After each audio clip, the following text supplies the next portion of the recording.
Okay, welcome to FilmFile, Episode 1, Revisited.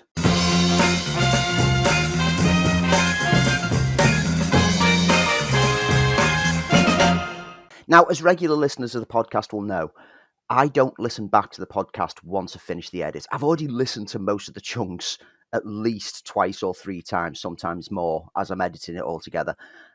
So I thought, from time to time, I'm going to do these little video lookbacks towards earlier episodes, and where better to start than episode 1 when we reviewed Hobbs and Shaw, and we were still finding our feet as a podcast. And throughout the recording, I'll be playing elements of it. I'll probably edit some of it out because you don't want to listen through the whole episode and then me waffle about it, but I'll keep the key chunks in where I could discuss like the evolution process of the show and things that worked, things that didn't, and maybe some of the news items that we kind of called and then nothing happened with. Let's see how this goes, shall we? I've not listened to this episode at all since we launched it way back in the dark days pre-COVID of August 2019. So let's kick it off with the opening theme. From the home of #MTOS, the movie talk on Sundays, comes FilmFile, the podcast. Okay, I need to pause there and just explain something.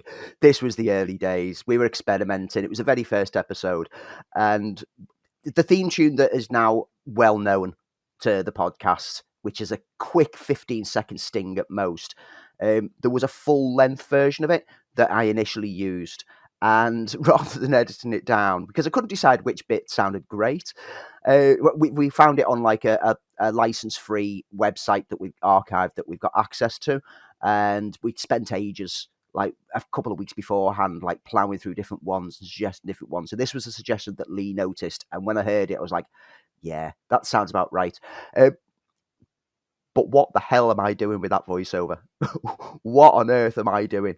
I was obviously trying to emulate like other podcasts that have done like intros over music and all that. But why? What accent am I doing? I've got to listen to this all the way through just to see how bad this gets.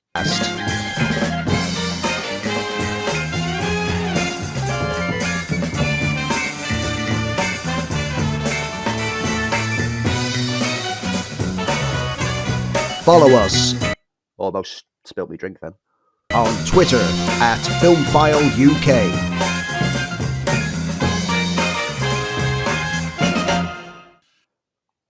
You can see that the final sting that we end up with the later episodes was that last 15 seconds, only without that stupid find us at Twitter at FilmFile. What on earth? Oh man, that was quite embarrassing, and I apologise sincerely for putting you through that again. Hello, I'm Lee Ford. And I'm Andy Meakin. And welcome to FilmFile. We're back, and guess we've been away, but we are now back in a new format, new show.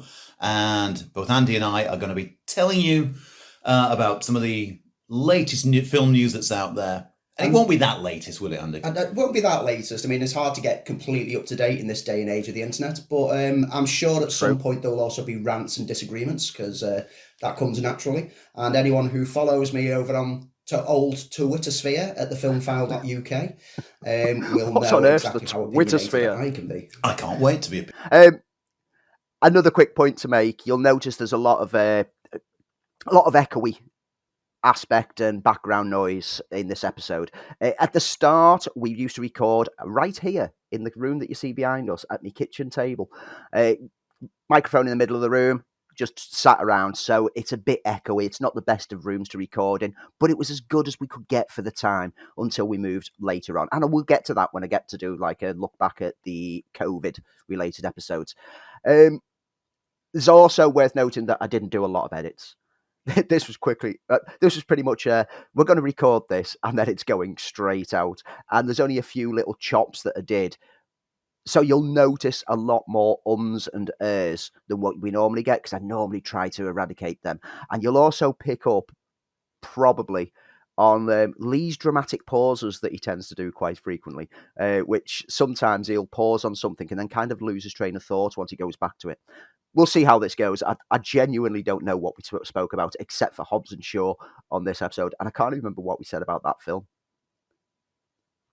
opinionated at. So we're going to look at the big new release that's out at the moment, which is Hobbs and Shaw. But before that, we are going to, well, Andy's trawling the world of the internet to find out the latest news, goss, and things that we think you need to know about because, well, who doesn't? Some things never change. I'm still the person who does the majority of the research because I'm constantly online. I'm constantly looking for film news. I'm constantly making notes. Lee said it a few times that I'm the backbone of the show. I can't do the show without Lee. It needs to be said. I've tried doing an episode, and I might actually revisit that one without Lee there, and it just felt awkward. It's the engagement that we both have that makes it work. Lee's very good at like throwing out ideas and coming up with things on the spot, and challenging like my opinions on things. But I'm the person who basically sets up the plans for each episode, and we go with it from there. Lee does bring a lot of news to the show. I'm not saying that he just turns up and records. He does bring some news items. He usually catches me off guard by throwing out a news item that I've not actually read, and then looking at the look of confusion on my face as I'm trying desperately to search online for anything to do with it so I can talk around it. Anyway, let's continue, shall we? Sandy, what we got? Okay, well, one of the biggest news items that sparked me. Oh, straight into the news. I forgot that. We never used to have the little stings and the swooshes that have added the sound effects throughout the episode to break up the chunks. We literally just sat and recorded, and that was it. Interest over the past couple of days was, were you a fan of Paul W.S. Anderson? Yeah, you know the thing about Paul W.S. Anderson? This is where controversy starts. I think he's a bit of a much maligned filmmaker. I think he's much maligned because he's made some absolute trash, and that's and what he did with the Resident Evil series sort of fell apart. I don't think that's controversial, Lee. I don't think you're going against public opinion there. I think you're sticking to the crowd. I've got a bit of a soft spot for his Aliens versus Predator. That's controversial. I don't think it's as terrible as people talk about it. I think Event Horizon is absolutely stunning, and I know there's rumor of this lost cut, which is supposed to be fantastic and fills in all the holes and makes it much more horrific. But I think it was a great film, and I know Soldier sort of tainted his career after that, and then tainted everything he's done after that. Three Musketeers, let's just forget about. Hey, I've got a lot of love for Three Musketeers. Have you? Yeah, don't knock Three Musketeers. I've threatened him with a deep dive on this a few times, and it will happen at some point now. I've just reheard this and heard his utter surprise at me having love for it. I love steampunk. I've always been a fan of steampunk. That's why I love films like Wild Wild West as well, which I get a lot of flack for. No, I've got a soft spot. It's that kind of aesthetic that was brought to it. It had the same kind of jovial nature of like the early 70s Three Musketeers films. Excuse me while I eat my club biscuit. I'll put myself on mute while I do this and listen to this. Which nothing can beat them. As far No, as the Richard Lester films Michael York was fantastic in the D'Artagnan role there. But I thought that as a modern update with a steampunk aesthetic, it ticked all the boxes. And yes, he got all his shticks of like, it was kind of like his laser corridor turned into a crossbow corridor and things like that. A lot of time for that. So I'm not going to stick with the knocking of that. But you mentioned Event Horizon. Well, the good news is that his film of Event Horizon is being adapted to TV. You see, that gives me joy in this other world, joyless life. Not only that, but Adam Wingard is tipped to produce and direct. Really? Adam Wingard's one of those interesting directors. I think Dead Birds, that was one of his, it was Simon Barrett.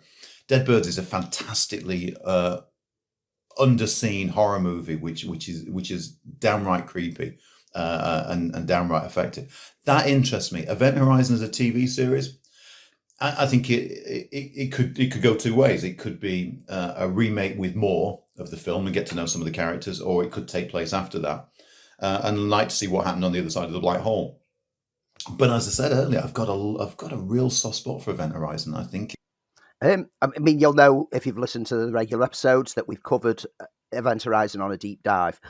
By which point, all news on that TV series had completely vanished. No idea what's happening with that project. This is straight away, we're off to old news that never happened. This is the way, as the Mandalorians would say. It's slightly maligned, and I'd like to see, and which we probably could do nowadays with TV horror as it is, a much grittier, much dirtier nastier, horrific version. Probably a little bit less CGI blood. We can't let it down, but I'm all for it. Very interested. Do we have any other dates of when that's into production? Who's it with? The only thing that's been said is that with Wingard being tipped to produce and direct, it's obviously going to start pre-production once he's finished tweaking things on Godzilla vs. Kong, which is due out next year. So we probably won't hear any further news on that until maybe February or March next year. But as early signs to know the team greenlit for mini-series or full series, we don't know. Probably go to a streaming service, probably be about 10 episodes, which is what the streaming service tend to go. That gives so much potential, like you say, for really seeing both aspects of this other dimension that they go into. Maybe there's other dimensions out there which aren't hell. The scope for the imagination within that kind of sci-fi horror concept. Can't wait to see what comes from that. I'm in on that one. What else have we got on the world of the World Wide Web and movies and stuff? Dune, long awaited. Big production of Dune by I'm going to let you say his name because I always pronounce it wrong. Yeah, he's the guy who did Arrival. This kind of becomes a running joke over all the episodes, the mispronunciation of names. Behind the scenes, me and Lee struggle like crazy over certain names. And whilst I can say Villeneuve these days, I can say it so fluidly because I've practiced and practiced and practiced. There's always, every episode, there's something behind the scenes with one of us struggling over names. And sometimes we end up just swearing offensively. We don't always include them in the end credit stings because sometimes our mispronunciations could be deemed slightly offensive. And we know that some people can get a bit offended if you can't try to pronounce the name properly. What I try to do these days, if there's something that I think that I'll struggle with, Google's your friend. There's pronunciation guides for pretty much every name that you can find, which have audio of how to pronounce it. It's in recent months, with Ncuti Gatwa being cast in Doctor Who, looking at Ncuti's name, it's how do you pronounce that? Because it's Ncuti. What's that? Looked online, discovered it's pronounced Ncuti. Stuck with it ever since. So, we do like to show respect to people whose names we can't pronounce by doing our finest in order to find out how to do it. But it's still, every now and then, something slips through the net with one of us saying something wrong. And you know what? A lot of the times these days, we just let it ride and we just go through the rest of the episode. Is it Gyllenhaal? I know there's a few actors that me or Lee still struggle with, but we just turn them into a jokey part of what we are as a show. Villeneuve. Villeneuve. Apologies to him and his family. Maybe see, that's terrible, isn't it? Villeneuve. What on earth am I doing? Be listening or may not be. He also made a rather beautiful Blade Runner sequel. Yeah, again, much maligned. I think you and I see it. I think it was more just overlooked rather than maligned. I mean, everyone who saw it praised it. It's just that hardly anyone saw it. It was very disappointing. Then again, not many people saw Blade Runner the first time round, so it was keeping in character. Nice to see a science fiction film that is just that, a science fiction film. I think Arrival was a perfect science fiction film. It's a beautiful science fiction film. In the way that it made you think. It didn't go for the easy option. It played with the genre as science fiction should. It had something to say. And that's not to knock any of your big blockbuster science fiction films of the summer. But every now and then, science fiction should be challenging. Science fiction should be about something, and I think Blade Runner the sequel was about something. It definitely felt true to form. Yes, it was a little overlong. I'll give it that, and it had a dourness that Blade Runner didn't. But it was the same world. It was perfect. And I think Harrison Ford did some of the best work that Harrison Ford's done in years. It felt like a real return to screen for him. Anyway, more about Dune. I think it was really interesting that even though Blade Runner underperformed, Warner still had the whole foresight is the word. Foresight to you put him in charge of Dune because his visual stylings are. See, that's a prime example of where the editing these days I'd have taken that pause while I was trying to work out my thoughts and Lee's suggestion back.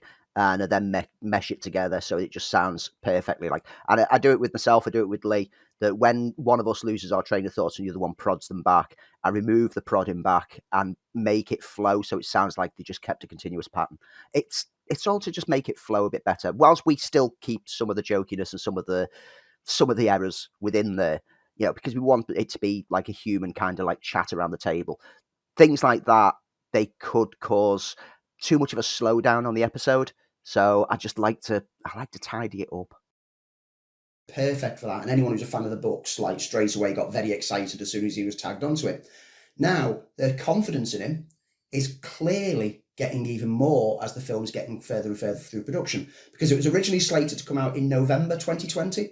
They've now shifted it to December the 18th, 2020. That is the prime slot, the just before Christmas slot. That's where your Star Wars films go. That's where your Avatar film came in. That's where all your major blockbusters for the Christmas period drop into that slot. So what's he up against? Is he got some big contenders? I can see someone's going to back down. How news progressed after that. Who'd have known we'd go into COVID before that film came out and it would cause so much disruption on the film schedules? Who's he up against? He's up against HBO Max, apparently. This is going to be a Mexican standoff between three different films here, because you've got Dune in there. You've got the Uncharted movie from Sony. I don't know if you're aware of the Uncharted Tom franchise. Holland, I believe. Yeah, huge franchise of games. Been waiting a long time for them to come to screen. Great games. I'm a big fan. The last one, was it Thieves End? Yeah, I absolutely adored. I think it was like watching. It was like watching a movie. Yes, but Nathan Fillion is far too old to play that character. Interesting they've gone with Tom Holland on that, but that's probably for another podcast further down the line. And then you've got Spielberg bringing sharks to the big screen again, but this time West Side Story. Versus the Jets, no doubt. So that's like three potential heavy hitters. Now, one of them at least has got to back down. I would imagine Uncharted being the one to back down, because I think a film like West Side Story on a Christmas release, a musical, is ideally It's a no-brainer, really, is it? If you think of past Christmas releases, that's the time to get that kind of movie in. It's Spielberg, so the chances of it being good are very, very high.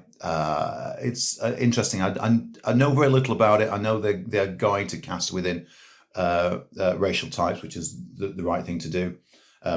The Robert Wise version is nearly perfect. I'd like to have seen the original version without the Robert Wise scenes, because I think that's the things that hold it back. It's slightly overlong.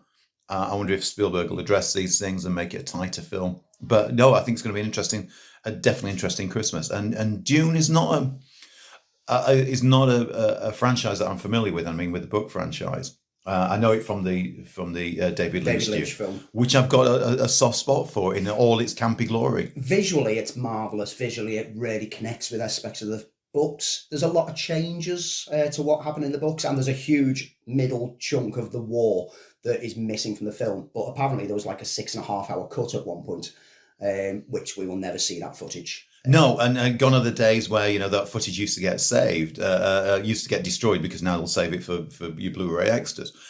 Interestingly enough, though, I think as audiences now, we come to expect with a book adaptation that we can do them now over 2 or 3 films in a way that everything has to feel very, very self-contained. So I don't know where the approach is this time, whether it's just going to be a film with potential sequels covering the other books. Or it's going to deal with a portion of the book. I know very little about it apart from Javier. Yes. Yeah, him. Another name struggle there, as you could see. Javier Bardem, probably, I believe. Yes, it will be. Javier Bardem is casting it. So, no, I think it's... Javier Bardem. Javier Bardem. His name escaped me. But I think as a visual stylist, as a creative force, then I think the film definitely feels in good hands.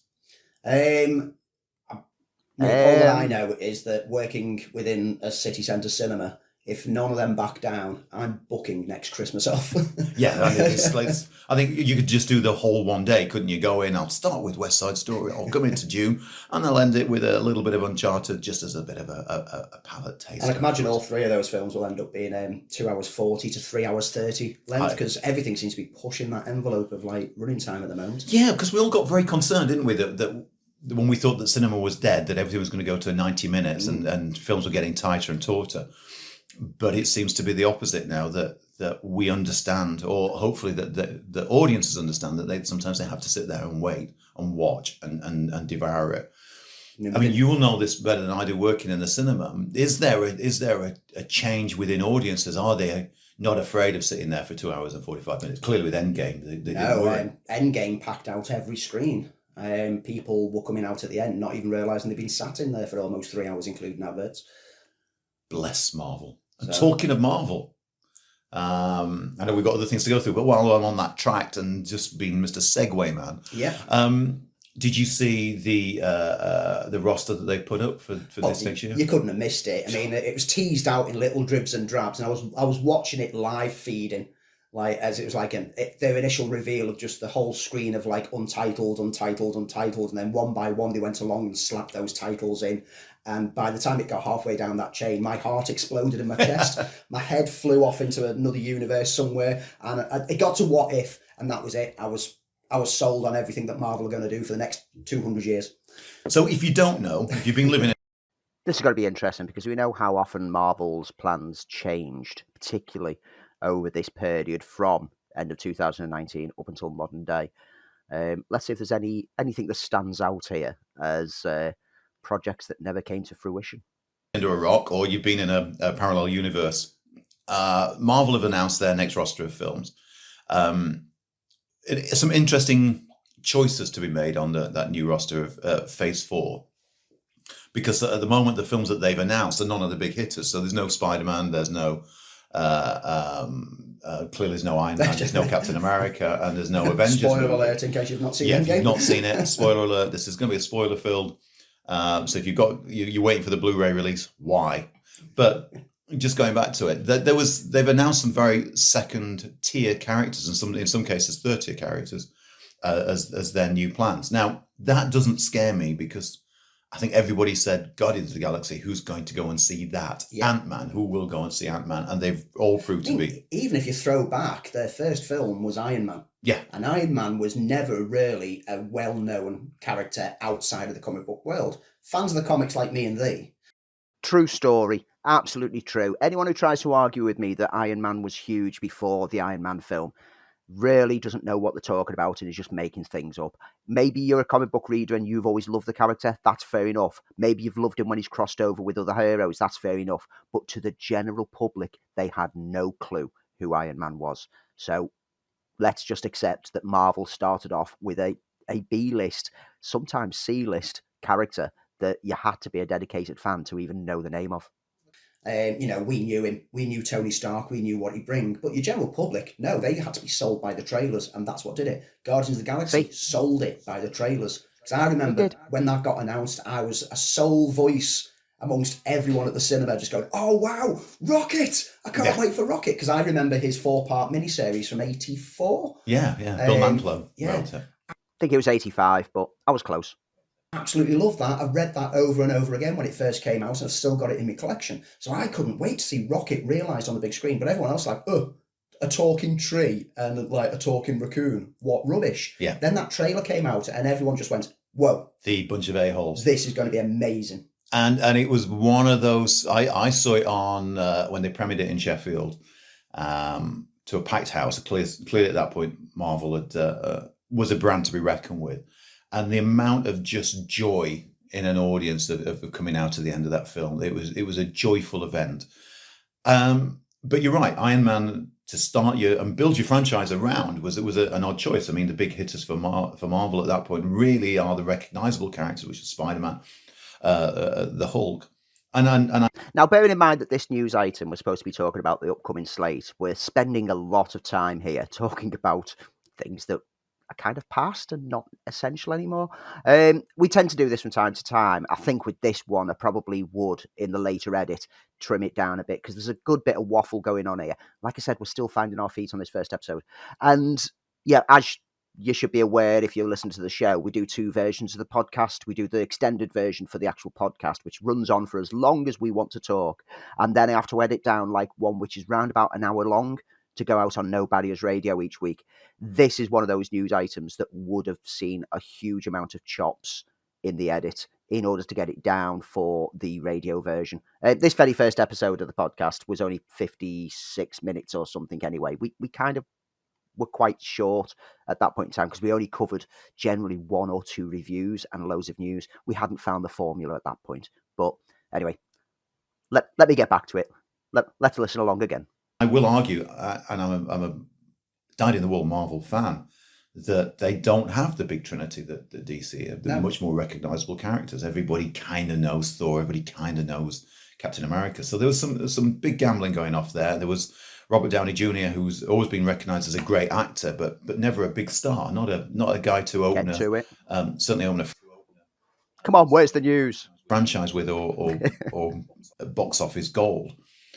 So some big choices. And it looks like Marvel are doing that again. So we start with Black Widow, which is in production now. We're not quite sure where it's set. We've been told that it's set after Civil War. So between Civil War and what was she in after Civil War? Or was it Civil War? Is it Winter Soldier? She's in somewhere there. Winter Soldier. They're kind of not. They've not been specific on what time. I mean, I've heard rumours that it's after Civil War, around Winter Soldier. I've heard to the phone. There's something that never makes the edits these days. When one of us forgets to put our phone on silent, pinging in the background. I've also recently seen rumours that at least some of it, is going to be set between Infinity War and Endgame to fill that 5-year gap. While she was going on missions to try to covertly bring back, get information, etc. There's not a lot of information out there. All that we know is, wow, we're finally getting a Black Widow film. Yeah. Been speculated for ages. It's taken until now for them to get round to doing it. And then this is one this is almost a fan service film, I think, because people have asked for a Black Widow film. They've asked for more diversity with female characters. Yes, we had Captain Marvel earlier this year. And DC are bringing out a Birds of Prey movie, which is very Harley Quinn centric. So it's been asked for. This is a film that Scarlett Johansson, clearly returning to play Black Widow, but has been wanted by the fans. So interesting. I say they've kept it very stum. Villain wise, do we know who the villains are in this? I'm not sure on that one. We pretty much Everything at the moment is nothing pure at that speculation point. because Marvel, you don't give a lot away in advance. They give dribs and drabs, and even when the trailers are out, they keep a lot of things hidden. Well, there's that thing, isn't there? They did it with Spider-Man Far From Home. Is they shoot footage and did it with Homecoming that doesn't end up making it into the movie. And there was the classic one in the Homecoming video trailer of Iron Man and Spider-Man swinging through New York. Never happened. Never happened in our film. It happened in a parallel universe. Strangely back to parallel universes. So yeah, we've got that, and then we've got Marvel continuing its domination of all things airways by creating a series of TV programs based on the characters that we've seen in the movies. So not like the Netflix run, the much missed Netflix run. Yeah, I mean, I think it's a shame that with all the hoo-ha that happened with the disagreement between the creators of the Netflix shows and Marvel's head honchos for MCU, is that now we just basically have to accept that everything that was on Netflix didn't actually take place. Yeah. Because they don't want it to be included. I know that in more recent days, the kind of acting as though it almost happened, and they're bringing a lot of those legacy characters from the Netflix shows over to the MCU without referencing specifics of the shows that they're coming from. They're basically giving themselves creative freedom to pick the best elements of the characters, bring them in, pay occasional reference to it if they think it works for them, but they've got free reign to do what they want with it. They can just explain it away as being another multiverse. The cast of those Netflix shows were perfect. Yeah. And whilst we may see a Daredevil enter the MCU in a couple of years' time, and we did, it won't be the same Daredevil. Yeah. It is. Whilst we might see a Punisher, we won't see the same Punisher. Apparently it is. After 2 or 3 seasons of each of them building up their characters. I think the only one that most people won't miss is Iron Fist. Yeah. I didn't mind it. No, didn't mind it. Just I think missed the point. I think it got a lot of flack because he was an unlikable character and he's very full of himself, but that's what his character, Danny Rand, was supposed to be. Yeah. But to your general public, they wanted someone who they could like from the start and not grow to like. Yeah. So I get the negativity towards it. I just feel that they could have done so much more with missed opportunity, Iron Fist. And I've got a script from an unmade film, which hits it hits it on there much better. But so Marvel now, with the new Disney streaming service, are going to be creating a series of shows. Loki series with Tom Hiddleston, which sounds amazing. Who would have thought? Who would have thought 20 years ago, when you used to get so excited? I remember collecting, Starlog, and Starlog had a comics version. I think it was called Comic Scene. Yeah. And you'd look in the backs and you'd see all the films that would be in pre-production, and to which probably not even a third of them would ever get made. And you used to wait for these casting decisions. Who was going to play Spider-Man? James Cameron was going to do it. There's so many films that got mentioned that never saw, and you'd wait with bated breath on a comic book movie. Who would have thought? Now we're going to have it on our own, on our terms. We're living in a wonderful age, ladies and gentlemen, a wonderful age, and another reason to live for another year. So we've got initially we're starting with Loki, which was hinted at in Endgame, that he's going to be jumping through time. Yeah, it's the alternate. It looks like it's the alternate version of Loki, because in Infinity War, again, spoiler alert, but if you're this far behind, this is just ridiculous that this is a spoiler alert. Loki got killed at the start of Infinity War. But the alternate version of him from another timeline runs off with the Cosmic Cube. Yeah. Go back to Tesseract. Let's call it the Tesseract. That's what it's called in the movies, but I'm always going to refer to it as a Cosmic Cube. It is the Cosmic Cube. Can't help it. I'm a comic book geek, and I insist on referring to things in the comic book manner, despite the fact that the general audience will have no clue what I'm talking about. It is the Cosmic Cube. It's blue and it's a box. It's a cube.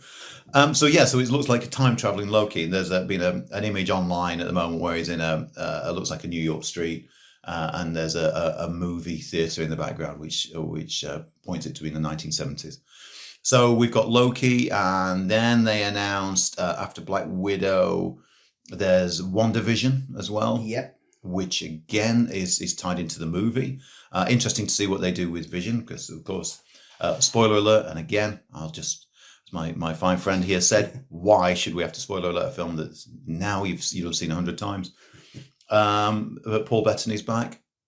Yep. So it's going to be interesting to see how they play it.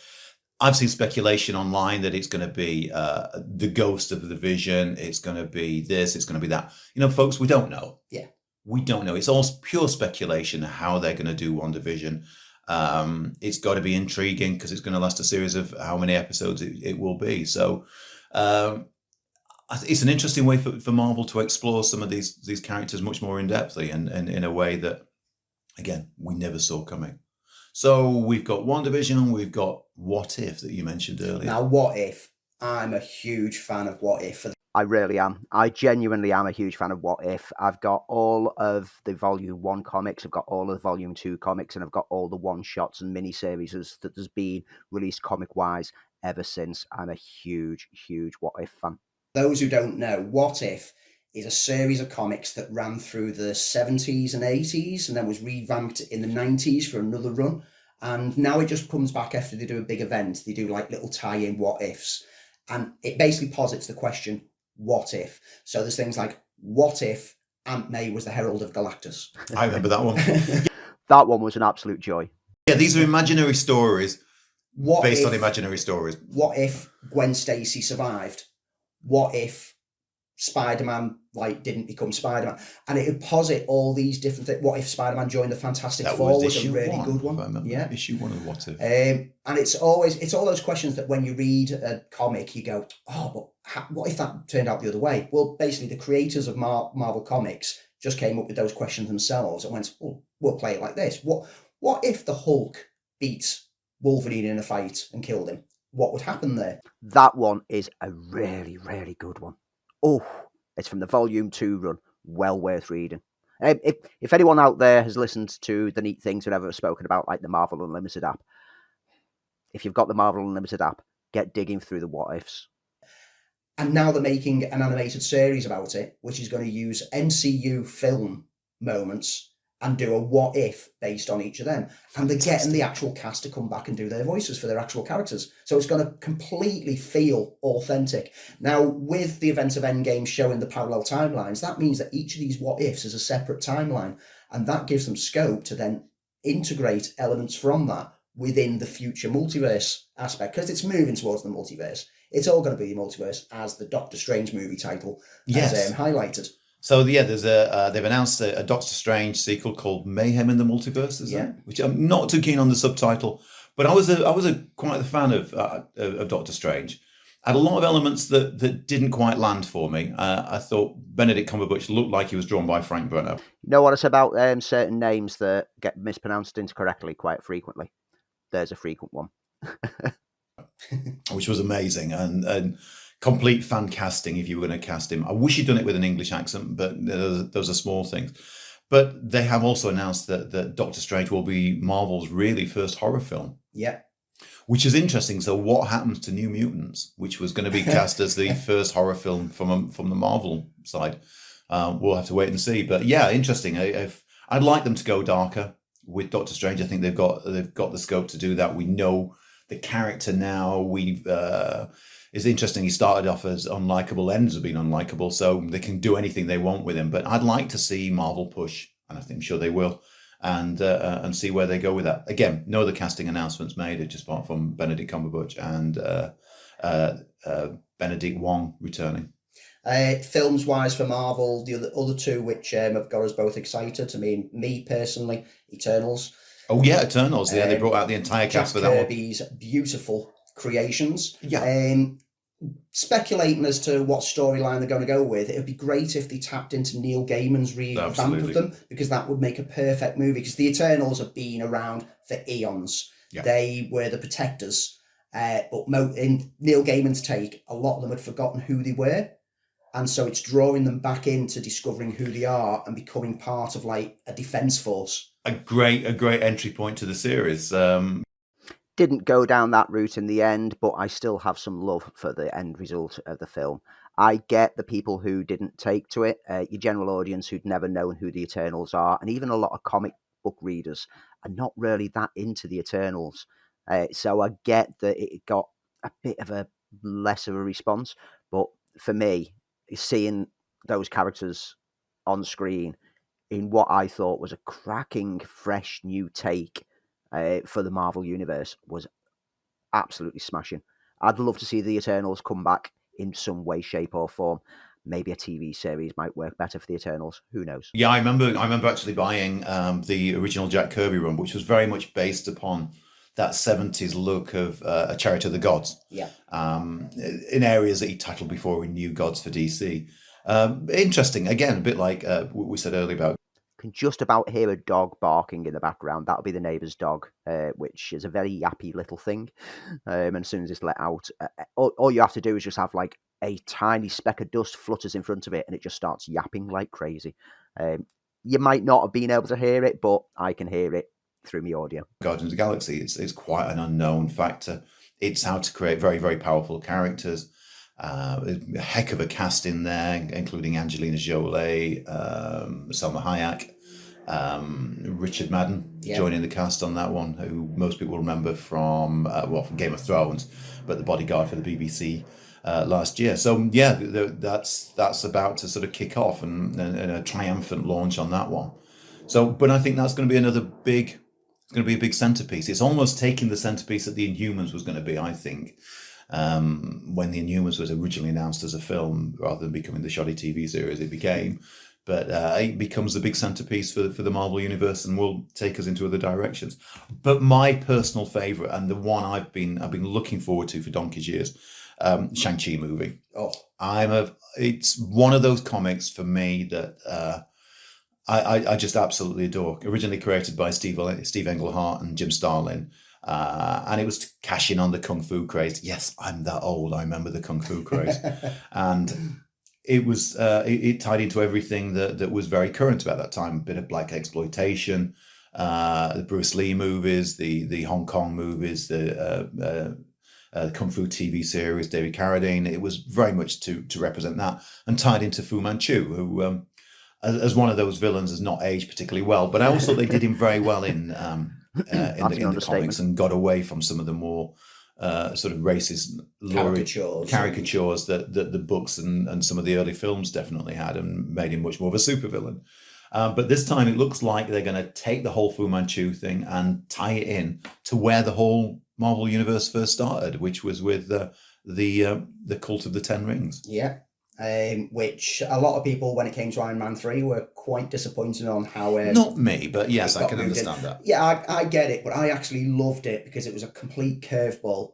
Yeah, well, they're good at that. They've hinted afterwards, they've hinted so many times afterwards that, yeah, okay, so Mandarin in that film wasn't Mandarin, but Mandarin is a name that's passed on to different leaders of this organisation over time. Yeah. And now it's a true Mandarin who's going to rise to power. Because there's this little short, I can't remember which disc it was on, which had... Long Live the King. Yeah, Long Live the King, which is very funny and well worth seeing, in which the Trevor character, played by Ben Kingsley, who we all thought was going to be the Mandarin, basically is almost assassinated by a Mandarin assassin. Yes, I know it was a spoiler and I should have said before, but it's been 4 years, folks. So yeah, I'm interested. Shang-Chi, the Doug Mensch, Paul Galassi run is just one of the best runs in comics ever. When you point to fantastic runs in any series, that's the one to go back to. It was a mixture of later on spy thrillers, Pulp Fiction, and I mean Pulp Fiction as in one of the characters being the son of James Bond, etc., as well as the Kung Fu thing, and fantastic. And I'd like to see how they're going to do that. And they've cast that with Tony Leung playing the Mandarin, who's a film you know from your Hong Kong cinema, and I can't remember the chap's name was playing Shang-Chi, but I saw a clip with him looking very excited. Yeah. So yeah, Marvel's got a nice few years ahead of it. And of course, the surprise one, if you get to see the clip that came out of nowhere, was Blade. Who saw that coming? Yeah, and what great casting as well. I mean, Wesley Snipes has been kind of polite, but also like a bit sulky. Oh my! On our very first episode, there was the announcement of Blade being made. How's that worked out? In his responses, which I think is typically Wesley Snipes. Yeah, and let's be honest, it was in his... I can't remember when the last one came out. I think we're looking over 12, 13 years ago. If not longer, then certainly longer than Wesley Snipes had a career recently. But the guy's got to be in, I've got to say, what his 50s, mid 50s, early 60s, and Blade needs to be, and to fit into the Marvel universe as it is now, then he needs to be a younger guy. So fantastic casting on that one. Interesting to see who they assign as a director. Yeah. And it still is interesting to see who they're going to assign as a director because, well, if you've been following all the current affairs, it's had a few revolving doors involved, and also it's currently stalled again due to the current writer strike that's going on. It might end up all change again. I'm convinced that this film's never getting made. With Marvel, basically, safe and comfortable in the next 200 years worth of film and TV. Where do we think DC are at this point in time? Well, I mean, that's interesting. I mean, there's this big success with Aquaman. They've got Wonder Woman coming up, and they've got Birds of Prey. They've got however they're going to fit it all in, or they're going to bother fitting it in with a new Batman movie starring Robert Pattinson. Which is an interesting choice. I think he's a fine actor, and some of the work he's done with some more indie-based directors. The current film, The Lighthouse, is well worth seeing. So, interesting. But what is next? What do we get next from them? To be honest, it's I think isn't it the Wonder Woman? No, it's Birds of Prey is definitely the next one that we Birds of Prey, and then there's Wonder Woman. Aquaman hasn't been mentioned yet. James Wan, Black Adam's somewhere in the pipeline as well. Don't get that as a movie. We've got the Joker movie. Todd Phillips Joker. Although that's not officially like DC EU. Yeah, it's an Elseworlds tale basically. Yeah, which is kind of DC's What If. I think that DC should go down that route and not force them all together. Apparently that's what they're planning to do going forwards, is let's just make films for each of these characters, and if it does link in, it links in, but otherwise ignore any continuity errors. They shouldn't try to bring them together just because Marvel have managed to do it. Marvel took a lot of time getting to there. I think where they've had the stumbling blocks with the DCEU is that they tried to fast track it. Yeah, absolutely. And, it's resulted in the whole Snyder mess. And regardless what side of the fence you are on the Snyder thing, as Kevin Smith's now recently weighed in on the whole Snyder cut. Yes, I read something about this. Fill us in for those who've not been on the World Wide Web recently and discovered Kevin Smith's take on the Snyder vision of the Snyder cut. Okay, the Snyder cut. For those who don't know, Justice League got edited and reshot after Snyder was removed from the project in the March.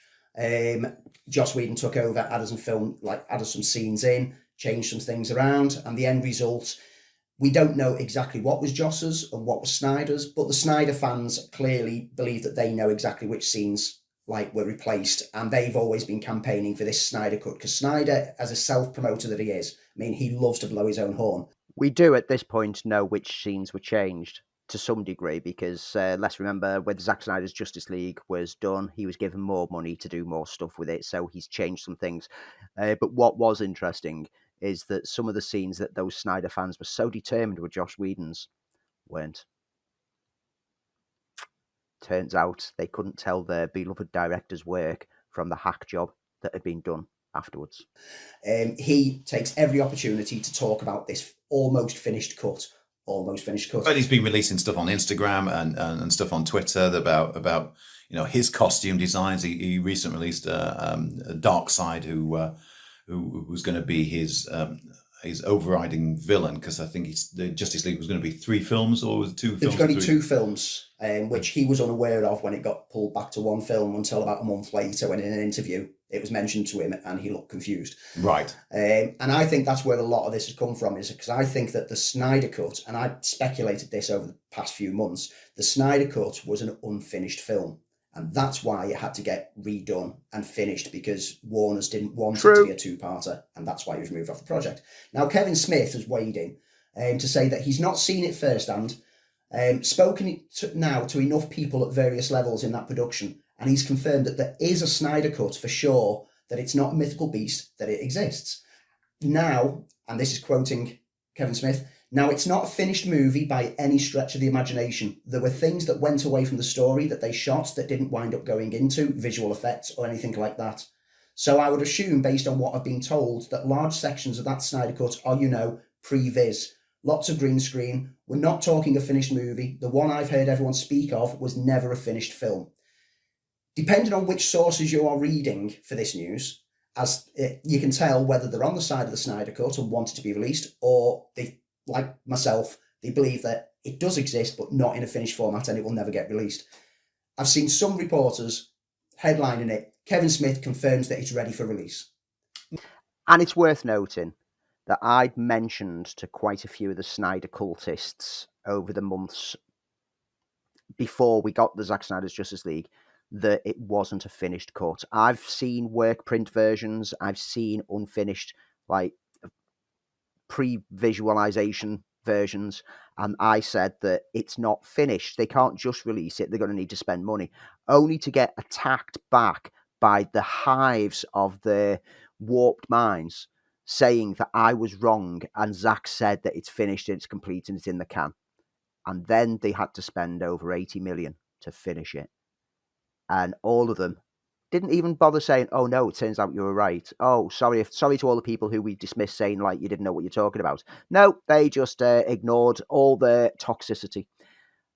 It becomes a running thing over all the episodes. Regular fans will know that every now and then Lee has to guide me away from talking about Zack Snyder fans, because I've had direct encounters with them. I've had private messages sent to me on social media with pretty much death threats. Some of them highlighting, "We know you're from Sheffield and we know where you work." And yeah, that's quite worrying that some nutter out there, just because they like a film that I don't, wants to be so toxic and so absolutely terrible. Anyway, let's move on with what Kevin Smith did. Would you clearly buy that quote? It doesn't sound anywhere near from release. Because they basically missed the whole middle section of his full quote in order to sell this half story. And this is the problem with the Snyder cult aspect, is that some of the hack job reporters on clickbait sites out there feed them information that they want to hear, because they know that they'll reshare it and reshare it and reshare it, and it gets more follows, more likes, more traffic, even if it's not actually true. They cherry pick the information in order to create the hysteria. And, I get that people want to see it. I mean, I loved when we got the Donner cut of Superman 2. Yes. And there's unfinished scenes in there, and I accepted it for what it was, and I love, seeing the different aspects. But, come on, Justice League didn't perform how they expected it to perform. Warners are not going to channel enough money in to finish that up in any way. If they release an unfinished film, a work print, and I've seen work prints, and you really have to know that you're watching a work print and accept that it's a work print to be able to appreciate them. Your general public, if they see a work print, are going to think that's a load of rubbish.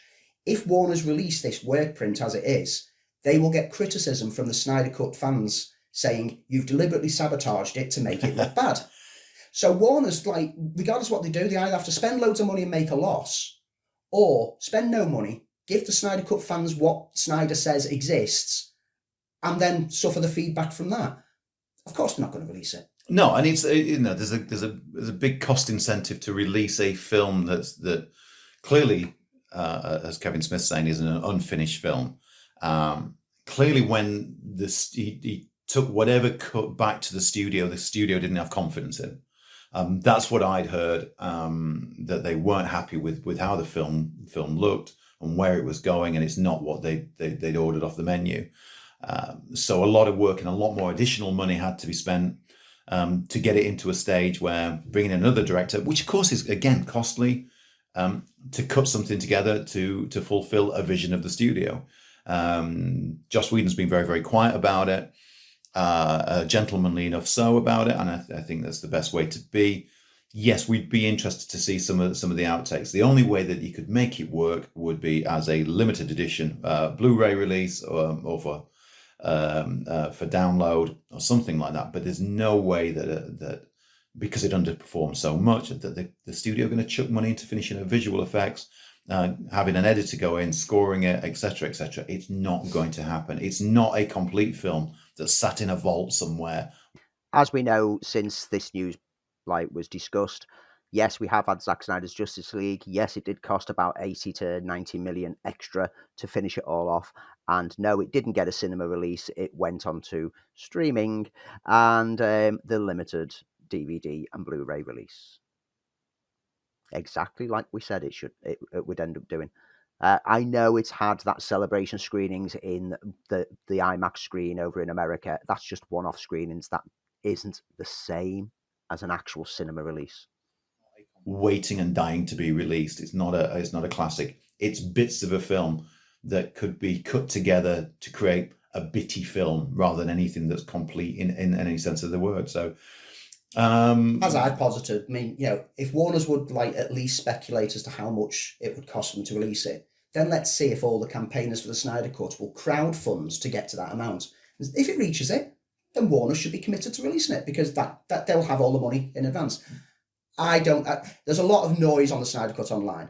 Yeah. There was a lot of noise on Snakes on a Plane online. Yes. How did that work out? Yeah, and let's be positive. The film did make money, but it underperformed in the marketing sense, and underperformed enough to kill a franchise. So there's clearly not an audience out there who are desperate to see it, other than, and when I'm saying audience, I mean wider audience.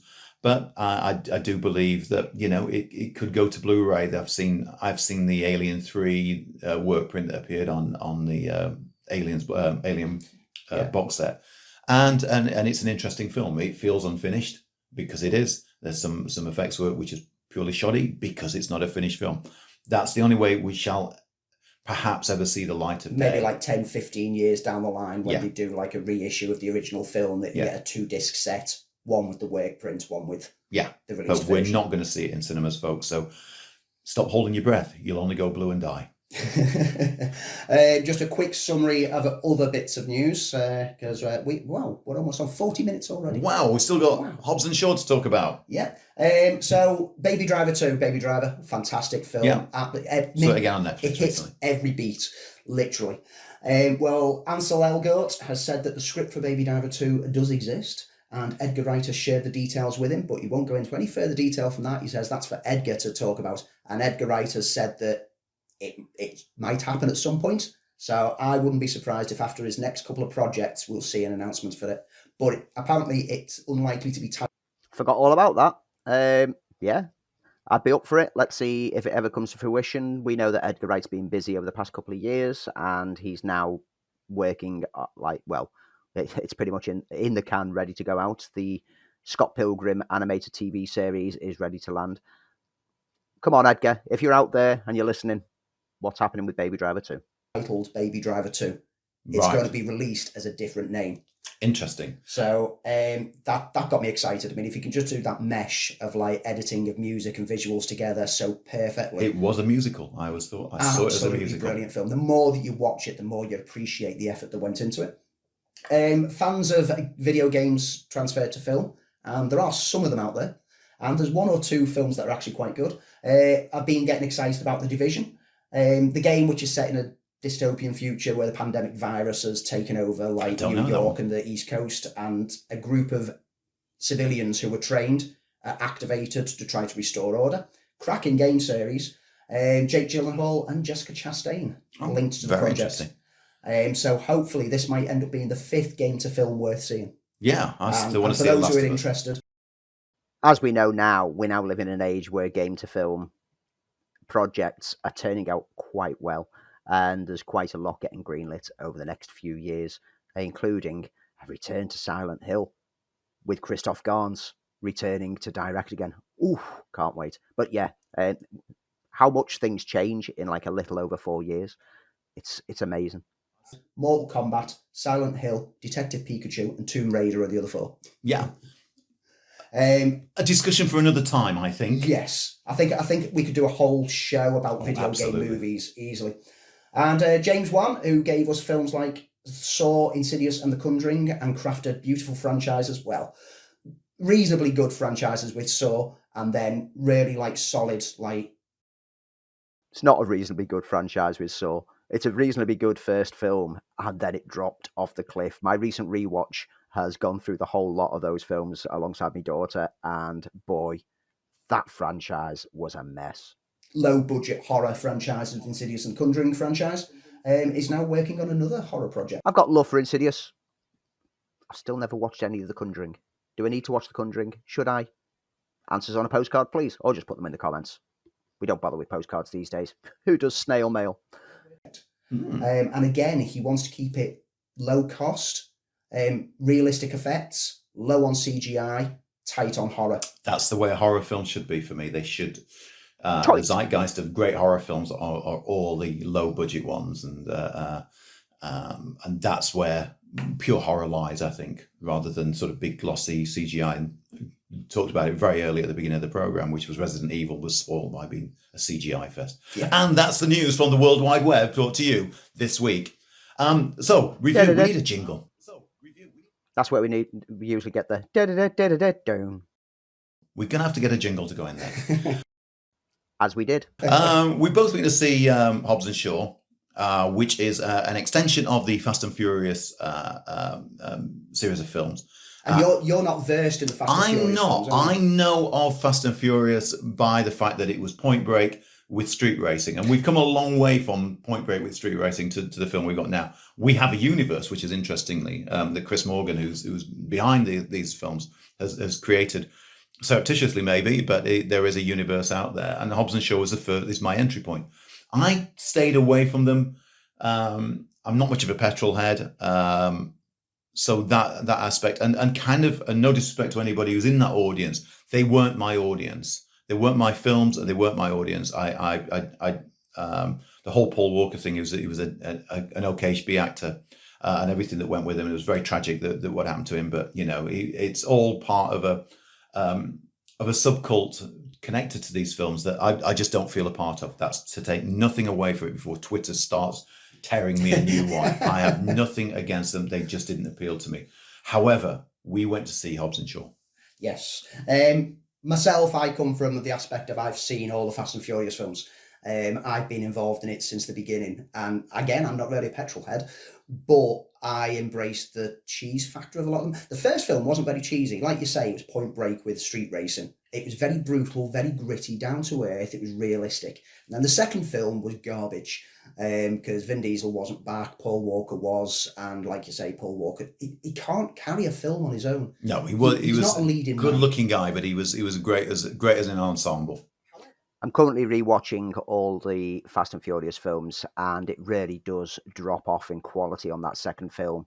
I think I go on to talk in a second about how Tokyo Drift brought me back on board, and that I embraced the cheese. On this revisit, Tokyo Drift is still better than the second film, but from 4 onwards, the franchise just plummets for me. It's lost that fun that I had when I first saw it on the big screen. They're not good films. However, it got to the third film, Tokyo Drift, and I loved the hell out of that. There's something about the street racing, like by driving sideways, the casual art of driving sideways everywhere that comes out of Japan, that I absolutely adore, and I could have watched that film over and over again and never got bored. But everyone like turned against the franchise at that point. Like, well, we don't know what's going on. That was the Halloween 3 of the... You've added new things in, and this isn't part of it. And loads of people, fans of the series, like at that point, were like, well, this isn't a proper Fast and Furious film. Joke was on them when later on in the franchise, that got brought in. Oh, really? As like part of the continuity. Oh, that's cool. It was set before the events of the previous films and worked from there. I didn't know that. I'm glad they did much malign it.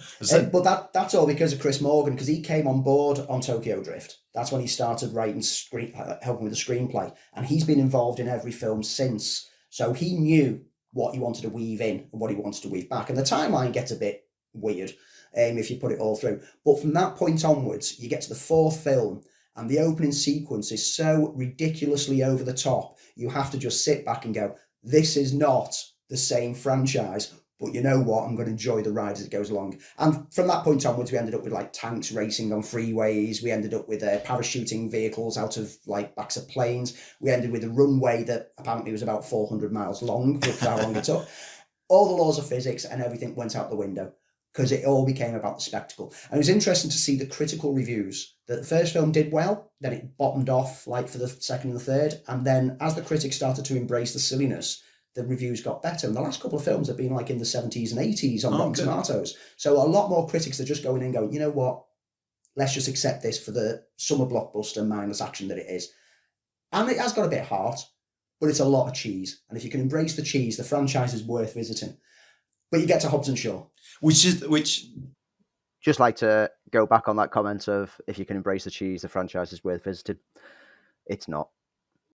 Just so I do talking about the timeline, I understand. So this is a sidestep within the universe. This is the Birds of Prey and the Suicide Squad of the DC universe, and the Ant-Man of Marvel, to find a reference point of it. So we've got 2 characters who came to adversarial, I believe, in the original versions. Right up until the last one of the Fast and Furious films, but by the end of them, like they were part of the family. This is one of the things that has irked me on the revisits of the Fast and Furious, is that pretty much everyone who starts off as an antagonist ends up being part of the main protagonists. Now, I've watched Fast X, and I'm not going to give any spoilers, but I'm pretty certain that they won't be doing that this time. But it remains to be seen. Because it's always family. Again, there was a big reference to family. And like all their disputes and bickering had stopped. But we forget that for this film. Yeah. Because it starts off and they hate each other already. Great. So we've got Dwayne Johnson, The Rock, and we've got Dwayne Johnson. Rock the Dwayne Johnson, and Jason Statham. That was the start of a very long running joke that every time that we mentioned The Rock, we called him Rock the Dwayne Johnson. And the only reason that I said it during the recording of this is when we were talking about the show beforehand and we're talking about like the film, I'd accidentally said Rock the Dwayne Johnson, and it set Lee off chuckling. So when we came to talk about the film during the recording, I had to throw it in. And then it stuck from that point onwards that every time that we spoke about The Rock, I'd always call him Rock the Dwayne Johnson. I've kind of stopped that over the past few times that we mentioned him because, you know, the joke wore thin. There's only so long that you can drag it for, but I'll probably bring it back every now and then. Them playing the titular characters of Hobbs and Shaw. We got Idris Elba, who plays the super powered bad guy, Brixton, which I think is not just his name, but where he comes from. and the actress whose name has just escapes me right now, Vanessa Shaw, coming in and playing Jason Statham's sister, Hattie, who she is an SAS member who absorbs a powerful killer, a germ warfare piece of. It will probably melt all your insides out. We're not quite sure it works. It can be programmable. It will spread ridiculously once it gets activated. But she's ingested it in order to protect it. But it's ingested in a capsule form into her bloodstream that will degrade after so much 30 time, hours, I think, and like I'm sure it was more than 30 hours. But yeah, it was something like that. And these two characters are brought in, one by the CIA, one by British intelligence, to find her initially and basically take on this evil organization, which was very, very supervillainish, I thought. Along the way, you've got the banter between the two characters, which is the best bit of the film for me, is seeing the interplay between these two characters who do clearly hate each other on screen. Yeah, it is worth noting with the Fast and Furious franchise that some characters work so well with each other and some don't. On the most recent one, Fast 10, I absolutely hated most of the characters because they just don't gel, they don't work. Like in the attempt at bickering between the characters, it doesn't work as well as Statham and Johnson did as Hobbs and Shaw. They have the personalities that work with this kind of two-way, mocking and jesting against each other. And that's one thing that makes Hobbs and Shaw such a delight out of the franchise, is that it's having fun with some fun interplay. Whereas the standard franchise now is just so swamped in a mire of like family, and sternness and machoism and anyway, let's continue. For the first part of it, of course, the amazing stunt work. Every act has a major sequence right bang in the middle of it. A car chase through London, a car chase through Chernobyl, very car orientated, and then one as we get into the final act, which involves a helicopter. And do you remember that game, Pick Up Monkeys? It's about as close as I'm going to get without giving any spoilers. But for something as ridiculous as it is, and I couldn't really tell you the plot because it's a bit like Chinese fast food. You enjoy it while you're eating it, come away and you can't quite remember what you've had. Yep, I still can't really remember much about the plot. But I do know for the 2 hours or so that I was in there, I had a silly grin on my face and thoroughly had a good time of it. And maybe now we'll go back and retrospectively go into the Fast and Furious movies and see if I can get the same sort of silly smile back. It's an absolutely bonkers film, but strangely enjoyable. But it's in I don't care if I ever see that film again. Yeah. But I'm glad that I saw it because, same as you, I was just grinning. Yeah. I was just caught up in it. I did find that the bickering between them for the first 40 minutes, it kind of got a bit too a second-rate yo mama. And it felt like they were just trying to improvise and they just kept too many improvisation moments in there. But after the first 40 minutes, they kind of eased up on that and it started to just become little quips every now and then. It became the buddy movie then, didn't it? Yeah. It got a bit more natural and flowing from that point onwards. And, it draws upon the family thing that's always been a thing in the Fast and Furious franchise as we explore, the background of The Rock's character. And we also, get a lot of family aspect from Statham's character, including a nice welcome return of Helen Mirren. Yes, yeah. Some neat little cameos. And I'm not going to mention here, but if you look at David Leitch's, who was the director's previous film, it's very easy to work out who his cameo is. And yeah, it made me a big silly smile for most of the film. Thoroughly had a good time with it. Better film than I actually anticipated to it. More watched it out of the fact that I knew we were doing this than wanted to see it. But I certainly... That's commitment, Lee. That's commitment. You delved into a latter film in a franchise that you've never watched just for the show. It certainly was entertained and be interesting to see where this goes. They definitely laid the seeds for another film in this spin-off franchise. I mean, the whole film is a setup for this big major organisation that they're obviously going to battle at future dates. I do get the feeling that the reason why this spin-off franchise was created was because of all the reports on the last couple of Fast and Furious films of the on-set disputes between The Rock and Vin Diesel. Right. They didn't see eye to eye. Oh, okay. Those are two eyes that you don't want to get because, in the because middle. Vin Diesel is basically the main producer for the core series. It's likely we're not going to see The Rock mix back into there because he really didn't That's like interesting. him.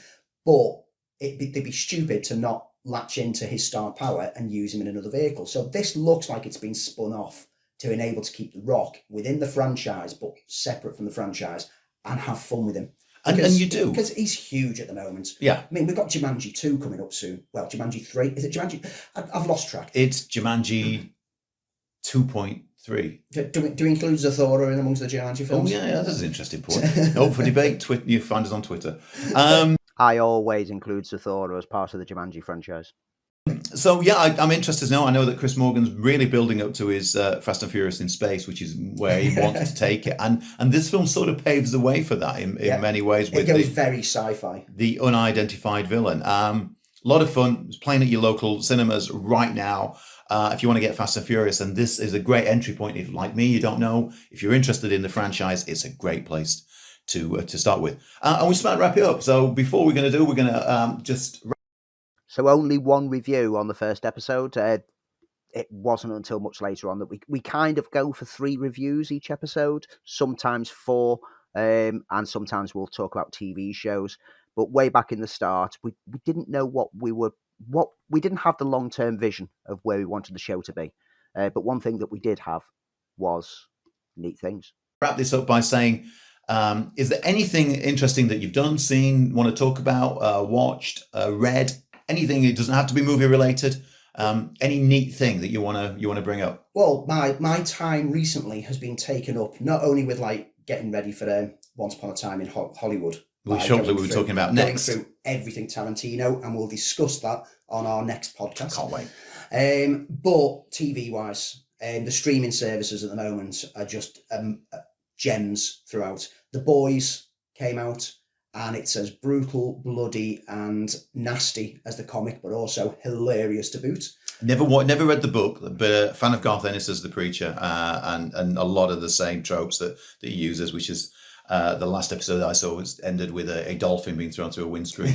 That's very, very Garth Ennis. Yeah, I've seen that. I'm very enjoying it. And speaking of Preacher, the latest season, which will be the final season, has now started. The first 2 episodes came out this weekend. So that's going to keep me occupied for the next 10 to 12 weeks, depending on how many episodes we've got. I don't know how many it's got this season.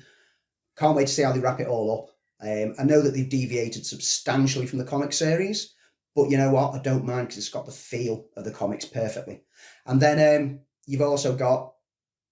There was another show. Yeah, well, I don't know. I can't remember what we said. I'm catching up with Legion. Oh, yeah, Legion's... So we've clearly spoken about what we were going to be talking about as our neat things in advance on this episode, because I threw out that there was another show I've forgotten, and Lee responded to say, "Oh yeah, I can't remember what we said." This is something that we stopped doing pretty early on, and we like to surprise each other with the neat things.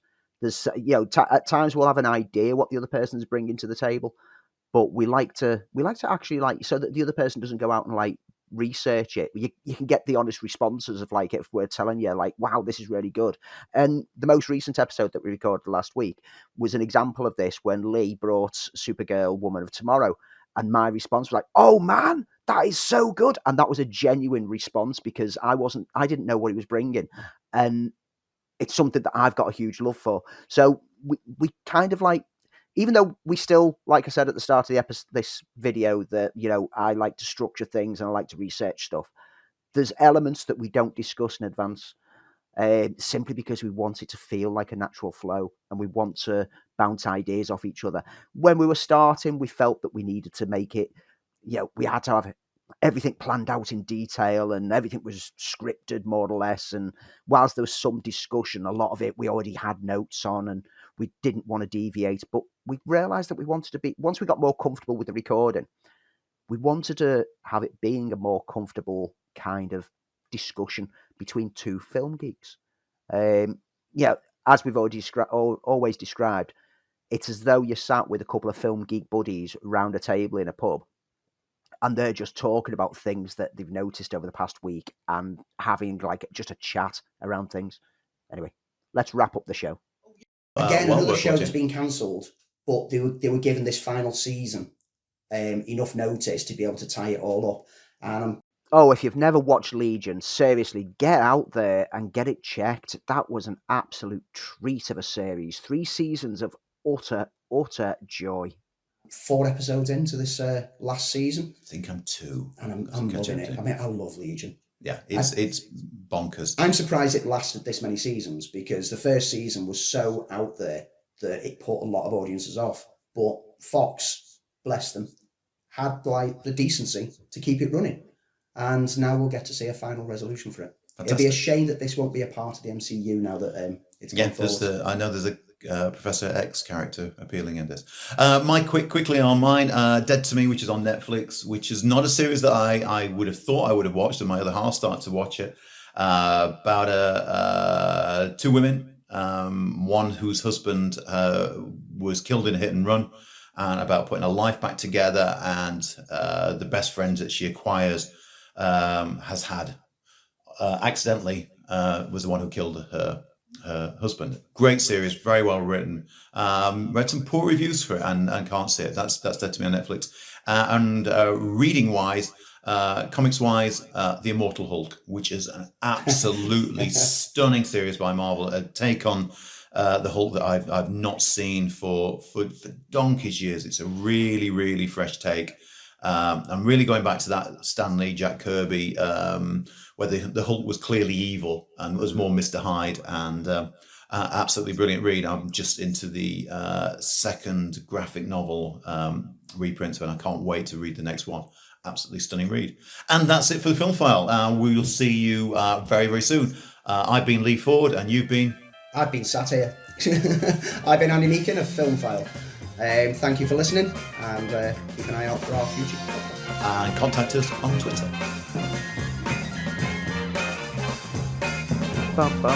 Contact us on Twitter by following @FilmFileUK or on Facebook at Facebook/FilmFileUK.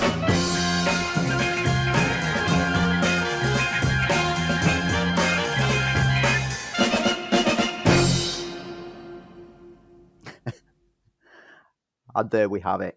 Episode 1 of the Film File. It was a bit, it was a bit ropey around the edges. Like I said earlier on, the audio, like you can get it's got an echoey resonance in the kitchen that I hadn't managed to get like the background filters put through. We basically released it raw without much sweeps, etc. Because I was still kind of experimenting and learning with the audio software. I use Audacity. It's a free piece of software, and it's very versatile, and it does everything that I need to do.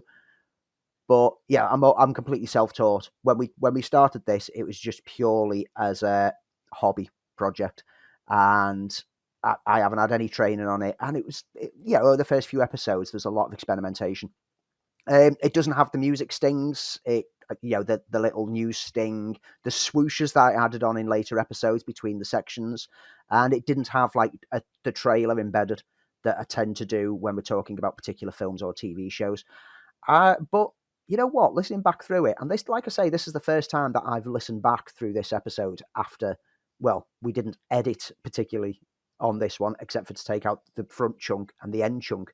And I think we got diverted halfway through, and I took out like a block in the middle. But the rest of it is just as raw as you can get, including all the ums, airs, and me particularly. I say like a lot when I'm trying to think around things like. So you could hear a lot of the likes. A lot of them get removed these days when it just seems to be slowing things down. If I was to re-edit that episode now, if that episode was going to get released this week, I reckon it'd get about 8 minutes taken out of it. At least, possibly more, because there was a bit of like meandering, but there was a lot of it is the dead spaces and the ums and airs and likes. There's quite a fair chunk in there, and this is the thing now. Is like I can now see when we've recorded, by how long we've recorded, and taking note of what we'll be discussing. I can work out exactly what runtime we can come to. Over the past few weeks, we've had chats that me and Lee have been like chatting for about 2 hours, sometimes 2 hours 15. And when we finish recording, Lee's like, "Oh, how long will that be?" And I'll just generally say, "I reckon that'll come in at 1 hour 25." Or with the amount of diverting that we did, and there was that little gap thing there, I think we'll be coming in at 1 hour 15. And I can predict it because I'm always hyper aware of every moment of the recording. Yeah. So I hope you've enjoyed this revisit. I hope you stuck around while I was listening to it. I was tempted to snip this down and release just like, a 20-minute look back episode and just have chunks. But you know what? I think I'm going to release it as is. So it is quite a long video, but it means that you've got the full episode of the FilmFile episode 1, Hobbs and Shaw, with me then talking around aspects of it. If you like it, you know what to do. Click that like button downstairs. Drop comments in there if there's any particular episodes of the show that you'd like me to do this look back retrospect on. Is there any of our deep dives that you want me to revisit what we actually said about things and see whether I still agree with it? Feel free to drop anything in the comments down below. Give us some feedback, give us your love, give us your support, and feel free to head over to your favourite podcast platforms, search for the Film File, click subscribe, click like, and leave us a review. Thank you very much, and I'll see you on the show.